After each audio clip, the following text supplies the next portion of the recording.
नमस्कार, मैं सोम श्रीवास्तव, चेयरमैन कष्ट NGO, अपना दूसरा वीडियो आपके नाम प्रस्तुत करता हूँ।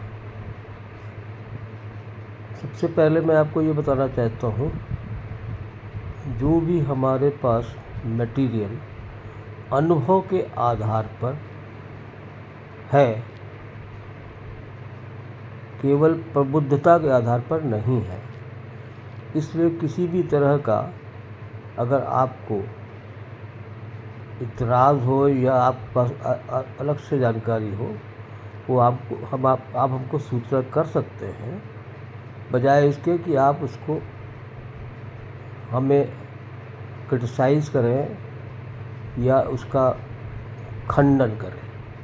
उससे फ़ायदा ये है कि जिस लेवल के लोग हमारे समाज में हैं, हमको जोड़कर उस तरह के लोगों को बहुत प्रबुद्धता की बात समझ में नहीं आती। अदरवाइज़ वो लोग किताबें पढ़ करके ज्ञान प्राप्त कर सकते हैं। हमें जनरल रूटीन में बहुत सी बातें प्रबुद्धता के आधार पर नहीं, या तो अनुभव के आधार पर या किसी दूसरे के अनुभव या उसकी प्रबुद्धता के आधार पर ही प्राप्त होता है। इसलिए ये मैं क्लेम नहीं करता कि मैं जो कुछ भी आपको बताता हूँ ये अकाट्य सत्य है। सत्य तो है, क्योंकि मैं तो उसको सत्य ही समझता हूँ।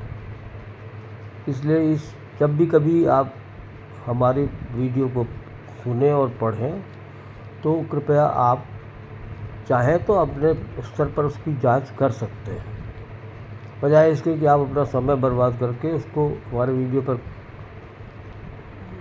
ट्रोलिंग करें या कमेंट्स करें। उससे कोई हमें न नुकसान है, न आपको कोई फ़ायदा है। आज का विषय हमारा नॉमिनेशन और राइट्स के बारे में है। आपने सुना होगा बहुत सारे केसेस में, पर्टिकुलरली हमारे जो बैंक के डिपॉजिट्स हैं या लॉकर्स हैं, उनमें हम नॉमिनेट कर लेते हैं किसी एक को कि हमारे न रहने की अवस्था में उसको पैसा सब मिल जाए या उसको लॉकर मिल जाए। लेकिन हमें ये जानकारी प्राप्त हुई है, मतलब पढ़ने के आधार पर, कि 2023 में एक सुप्रीम कोर्ट ने जजमेंट किया है कि अगर कोई नॉमिनेशन किसी भी जो लीगल हेयर है उससे अलग से होगा, वो नॉमिनेशन वैध नहीं होगा। क्योंकि करीब 10 साल पहले तो सुप्रीम कोर्ट ने एक जजमेंट दिया था कि नॉमिनेशन केवल कलेक्शन ऑफ असेट्स के लिए है, वो आपको इस्तेमाल करने के लिए नहीं है।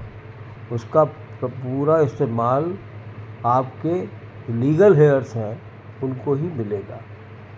अभी रिसेंटली एक केस ऐसा आया था जिसमें सुप्रीम कोर्ट ने ये जजमेंट दिया कि नॉमिनेशन के आधार पर आप कलेक्ट तो कर सकते हैं, लेकिन उसकी जिम्मेदारी लीगल हेयर की होगी। उसका कारण ये है कि कभी कभी क्या होता है कि लोग अपने परिवार से अलग लोगों को नॉमिनेट कर देते हैं और ये सोचते हैं कि ये उसको मिल जाएगा। लेकिन जब लीगल हेयर्स को पता लगा कि ऐसा कोई नॉमिनेशन है, मेरे पिता ने कर दिया है या मेरे पति ने कर दिया है, तो वो कोर्ट की शरण लिया उन्होंने और उसको रुकवा करके पेमेंट को, और फिर उसके बाद उसके इक्वल डिस्ट्रीब्यूशन या जो भी सक्सेशन सर्टिफिकेट के आधार पर उनको मिला। ऐसा ही केस है KD सिंह बाबू जी का है, जो बाराबंकी में हॉकी के हमारे रिनाउंड जो प्लेयर्स थे, उनकी प्रॉपर्टी को भी 19 लोगों में बांटा गया। तो इसलिए बैंक तो चाहती है कि नॉमिनेशन हो जाए, क्योंकि ऊपर से उसको रिजर्व बैंक ऑफ इंडिया के इंस्ट्रक्शंस हैं कि आप नॉमिनेशन करें। लेकिन इसकी जो मतलब लीगल स्थिति है, कानूनी स्थिति ये है कि वो बियॉन्ड दी लीगल हेयर्स आप नहीं कर सकते का मतलब मेरा जो उस भाव से है, जो उस भाव को लिया गया सुप्रीम कोर्ट को एक पर्टिकुलर जजमेंट में 2023 में। दूसरा ये है कि आपको नॉमिनेशन के प्रिविलेजेस क्या है। प्रिविलेजेस ये है कि आपको कोई सर्टिफिकेट नहीं देना, कोई आपको मतलब जो कोई गारंटर नहीं देना है, कोई कुछ भी नहीं देना है, और आप एक पर्टिकुलर अमाउंट तक बिना किसी सक्सेशन के भी पेमेंट ले सकते हैं। यही एक प्रिविलेज है, और तो कोई इसका प्रिविलेज नहीं है। सक्सेशन के बारे में आपको ये पता ही होगा कि हस्बैंड का जो सक्सेसर होता है ये उसके वाइफ होती है, और अगर वाइफ नहीं होती तो उसके बच्चे होते हैं। कभी कभी आपने सुना होगा कि कभी किसी केस में कोर्ट ने कहा कि नहीं आपके पिता को ही मिलेगा। वो तो एक मतलब जब पिता मतलब हमारे जिसकी डेथ हो गई उसके पिता को, तो ये बातें काफ़ी डिस्प्यूटेड है, इसके बारे में मैं नहीं कह सकता। लेकिन जो बात हमको क्लियर कट पता है उसके बारे में मैं आपको केवल ये बताना चाहता हूँ कि दिमाग में रहे, और बेकार में वकीलों के पास जाकर पैसा वेस्ट करने से कोई फ़ायदा नहीं है। और उसका जो जजमेंट कभी होगा तो हमें सुविधा होगी तो मैं आपको जजमेंट अपने फेसबुक में या अपने ग्रुप में उसको आपको दे दूँगा। दूसरा बात यह है कि हमारे देश में लोग विल करने की आदत नहीं है, लोग विल नहीं करते। विल में उसको झंझट मानते हैं। एक रजिस्टर्ड विल होता है, एक अनरजिस्टर्ड विल भी होता है जिसकी मान्यता है, लेकिन अनरजिस्टर्ड विल के बारे में बहुत सारे डिस्प्यूट्स कोर्ट में पड़े हुए हैं, और उन पर कोई फ़ैसला नहीं हो पाता, क्योंकि उसमें फिर दस्तखत आदि पर, यानी जो विल पर किए गए सिग्नेचर हैं उसके आदि पर फिर एक्सपर्ट की रिपोर्ट ली जाती है, और ऐसा कोई पॉसिबल नहीं है कि वो कोर्ट ऐसा कोई इंतज़ाम कर सके। इस रजिस्टर्ड बिल में ये होता है कि वो बिल रजिस्टर्ड है। अब रहा सवाल ये है कि बिल बनाया कैसे जाता है। लोग सोचते हैं बहुत बड़ी चीज़ है, एक वकील होना चाहिए और ऐसा होना चाहिए, और कोई बहुत एक्सपेंसिव नहीं है विल बनाना। विल की लैंग्वेज कोई ज़रूरी नहीं कि बहुत ही लीगल टर्म में हो। विल को आप क्लियर कट अपना इंट्रोडक्शन देते हुए और जिसके फेवर में करना है और जिस प्रॉपर्टी को उसमें उल्लेख करते हैं उन्हीं प्रॉपर्टी का ही विल बनता है। सारे वर्ड का इस्तेमाल इसमें नहीं होता, पर्टिकुलर प्रॉपर्टी का जो आप जिसको विल करना चाहते हैं, जो डिपॉजिट्स हैं, जो गोल्ड है या जो कोई और भी मूवेबल इमूवेबल एसेट्स है, उसके डिटेल्स दे देना में ज़्यादा फ़ायदा है। क्योंकि जो डिटेल नहीं देंगे उसमें कोई और भी थर्ड पार्टी खड़ी हो जाएगी, कहेगी नहीं हमको भी मिलना चाहिए। इसलिए विल बनाते समय इस बात का ख्याल रखें। विल 100 रुपीज़ स्टैम्प पेपर पर होता है और रजिस्ट्रार के यहाँ उसको फाइल किया जाता है। अगर आप किसी वकील को करेंगे तो बहुत ज़्यादा होगा, 1500 रुपये में वो, क्योंकि नीचे विल कोई भी डॉक्यूमेंट बनाने के लिए नीचे एक टाइपिस्ट बैठा होता है हर रजिस्ट्रार ऑफिस के नीचे या बगल में, वहाँ आपको वो बता देंगे तो आप बिल वो टाइप कर देगा, और जो डिटेल्स ऑफ प्रॉपर्टी वो आप उसको दे देंगे तो वो बिल को कर देगा। एक विटनेस चाहिए होता है, 2 विटनेस चाहिए होता है, और कोई वकील अगर मिल जाए 1000-2000 रुपये में तो ये काम हो सकता है। मैंने भी अपना बिल खुद ड्राफ्ट किया था, और उसके बाद ठीक है हमारे दोस्त लोग थे वकीलों में, उन्होंने उसको विल कराया। लेकिन पर्टिकुलरली इस बात को जानना बहुत ज़रूरी है कि विल बनवाने में कोई ऐसी समस्या नहीं है जिसमें कोई बहुत बड़ा काम नहीं है, क्योंकि हम लोग ज़्यादातर अपने चलचित्र में देखते हैं कि विल के लिए एक वकील आता है और वो ड्राफ्ट करता है। ऐसा कुछ भी नहीं है। अगर आप 2 विटनेस लेकर के वहाँ जाएं, अपना आधार कार्ड और जो भी डिटेल्स ऑफ प्रॉपर्टी है उसको लिख के जाएं, वो अपना एक लैंग्वेज टाइप करा देगा और उसको वकील फाइल कर देगा। आप चाहें तो खुद भी फाइल कर सकते हैं, उसमें कोई ऐसी समस्या नहीं है। इसलिए जो, और अब रहा सवाल कि हम इस तरह के डॉक्यूमेंट को रखें कहाँ। अपकीप ऑफ डॉक्यूमेंट्स, एक तो सर विल है, हमारे फिक्स डिपॉजिट्स हैं, या हमारे प्रॉपर्टी के टाइटल डीड्स हैं, या जैसे कार है उसका रजिस्ट्रेशन पेपर है। ये सारी चीज़ों को भी आप चाहें तो बेहतर होगा कि आप किसी बैंक के लॉकर में रखें, क्योंकि इससे ये फ़ायदा होता है कि अगर आपकी अनुपस्थिति में अगर आपकी श्रीमती जी हैं तो वो आपका लॉकर खोल सकती हैं, पेपर्स वहाँ से मिल सकते हैं। और रिटायरीज़ के केस में पीपीओ भी रखना मतलब इम्पॉर्टेंट होता है। ये आपके घर और आपके जो इंफ्रास्ट्रक्चर घर में अवेलेबल उस पर डिपेंड करता है, लेकिन बेहतर होता है कि अगर ऐसी प्रॉपर्टी को आप वहाँ रखें, लॉकर में रखें। उससे आपको ये फ़ायदा होगा कि आप आराम से इसको सेफली निकाल लेंगे। क्योंकि कभी कभी ऐसा होता है, कभी कभी ऐसा सुना गया है, हमने तो खैर देखा भी है कि प्रॉपर्टी के टाइटल डीड गायब हो जाते हैं, फिक्स डिपॉजिट गायब हो जाते हैं, ऑर्नामेंट मिसप्लेस हो जाते हैं। तो ये सब हम किसी के शक कर आधार पर नहीं कह रहे हैं, हम आपकी अपनी खुद की सेफ्टी या अपने पत्नी की सेफ्टी, या पति है तो उसको अपने पत्नी है तो पति की सेफ्टी के लिए उसको इस तरह से करना चाहिए। क्योंकि हम लोग अपने सभी परिवार पर बहुत विश्वास करते हैं, लेकिन आपकी आर्थिक क्षमता पर भी ये डिपेंड करेगा कि आपके लोग किस विश्वास पर के लायक हैं। अगर किसी को ये बुरा लगता है तो मैं नहीं समझता कि उनके लिए ये बेहतर होगा कि इस तरह के वीडियो हमारा देखें। अगर वो हम एक गाइडेंस की बात को समझते हैं तो वो गाइडेंस हम आपको दे रहे हैं, क्योंकि जो कुछ भी मैं आपको बता रहा हूँ सब अनुभव और थोड़ा बहुत पढ़ाई लिखाई के आधार पर है। क्योंकि हर तरह के कैंडिडेट हमने जो हमारे पास लोग आते हैं, हमारे पास तो काफ़ी लोग इस तरह के भी आते हैं जिनका आपस में कुछ किसी तरह का विवाद होता है।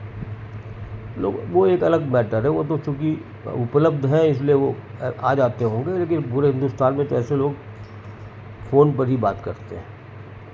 इसलिए आप इसका कृपया ख्याल रखिए।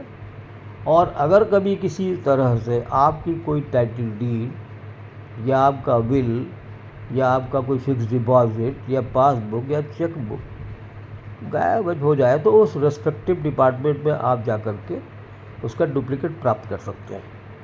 डुप्लीकेट प्राप्त करने में क्या है कि वो एक वकील सर्च रिपोर्ट करके देख लेगा कि कहाँ किस तारीख को ये आपके यहाँ मॉर्टगेज रजिस्ट्री हुई है, और वो या फिर आप ये कर सकते हैं कि इनको रिकॉर्ड पर नोट कर लें डायरी में कि किस किस तारीख को प्रॉपर्टी खरीदी गई, क्या प्रॉपर्टी का नंबर है, रजिस्टर्ड बिल किस तारीख को जमा हुआ है, उसकी एक फ़ोटोकॉपी आप चाहें तो रख सकते हैं। हर चीज़ की फ़ोटोकॉपी आपको घर में रखनी ही चाहिए। और लॉकर की चाबी वैसे तो आप कायदे से छिपा कर रखिए, अगर कभी गायब भी हो जाता है तो वो डुप्लीकेट का बन जाता है, कोई बहुत बड़ी समस्या नहीं है। ये अलग बात है कि लोग थोड़ा बैंक वाले उसको डिले कर सकते हैं, लेकिन वो आपका राइट है, वो आपको मिल जाएगा। तो इस तरीके से जो हम आपको एड्रेस कर रहे हैं वो आपका मतलब आपको और आपके पत्नी को दोनों को हम एड्रेस कर रहे हैं। तो इससे ये फ़ायदा होगा कि आपको कभी भी ऐसी किसी अवस्था में कोई भी चीज़ गायब हो जाने पर आपको बहुत बड़ा मतलब समस्या नहीं है। अब सवाल ये है कि उस समस्या से आपको कौन उबारेगा, ये एक प्रॉब्लम है। उस प्रॉब्लम के लिए हम अपने जो भी हमारे लायक सेवा हो हम उसको कर सकते हैं। किसी भी शहर में आप होंगे तो उसको कर सकते हैं, अन्यथा आप किसी भी वकील के पास जाएंगे तो उससे थोड़ा बहुत पैसे की बातचीत करनी होगी, तो वो आपको चीटिंग नहीं करेगा। पैसे ज़्यादा ले सकता है लेकिन चीटिंग नहीं करेगा। क्योंकि आज के ज़माने में सबसे बड़ी समस्या ये है कि परिवार कितना बड़ा है। जब आप दुख में होते हैं, बीमार होते हैं, या आप डिसमिस हो जाते हैं, या फिर आप रिटायर हो जाते हैं, तो आपका परिवार कितना बड़ा है। परिवार का ताल्लुक़ केवल बच्चों से नहीं है, परिवार का ताल्लुक़ है उन सभी लोगों से जो आपके निकट में हैं। क्योंकि ऐसे मौके पर जो हमारा अपना एक्सपीरियंस है वो तो यहाँ तक है कि उसी दिन लोग वापस भी चले जाते हैं। और हम लोग का जो अपना अनुभव है उसमें तो ऐसा आजकल 10 सालों 15 सालों में मैं देख रहा हूँ कि जिस दिन डेथ होती है उस दिन बॉडी उठती है और लोग अपने अपने घर वापस चले जाते हैं, चाहे बाहर से आए हो चाहे घर से आए हो। और वो पुराने ज़माने के तरीके से भीड़ भाड़ घर में नहीं होती है। दूसरा ये है कि डेथ सर्टिफिकेट के बारे में भी मैं आपको बता दूं कि डेथ सर्टिफिकेट आजकल बनवाने में कोई दिक्कत नहीं है। उसके लिए आपको जो शमशान घाट या जो भी दूसरे जातियों दूसरे धर्मों के लोगों को जो भी है वहाँ से मिलता है, और उसके आधार पर आप कहीं पर भी जा कर के किसी आरटीओ में या किसी कचहरी में किसी भी वकील से आप एक एफिडेविट बनवा सकते हैं। और एफिडेविट आधार कार्ड और डेथ सर्टिफिकेट लेके आप अपने जोन में, अपने म्यूनिसिपल बोर्ड के आसपास जाएंगे, सीधे काउंटर पर उसको आप देंगे। तो कहीं कहीं पर तो ऑनलाइन भी सुविधा हो गई है, उसको आप दे सकते हैं। क्योंकि मैंने कई लोगों को देखा है कि बहुत बुरी अवस्था में लेडीज़ होती हैं और उनको जो है उठा करके रिक्शे पर या गाड़ी में बिठा करके बैंक ले जाते हैं, या फिर जहाँ पर वो डेथ सर्टिफिकेट बनता है वहाँ ले जाते हैं। इन सब चक्करों में ना पड़े। जिसकी भी जो मानसिक स्थिति है उसके ठीक होने का इंतज़ार करें और तब ऐसा कुछ करें। क्योंकि मेरा एक और अनुभव है, हमारे ख़ुद के ब्रदर की जब डेथ हुई, मैं यहाँ नहीं था, तो उसको मेरे ही बैंक के एक ब्रांच में, जून में डेथ हुई है, वो कहा कि दिवाली के बाद आइएगा पेंशन के लिए। इसलिए उन्होंने कभी हमको बताया नहीं, क्योंकि आजकल बच्चे आप जानते ही हैं किस तरह होते हैं।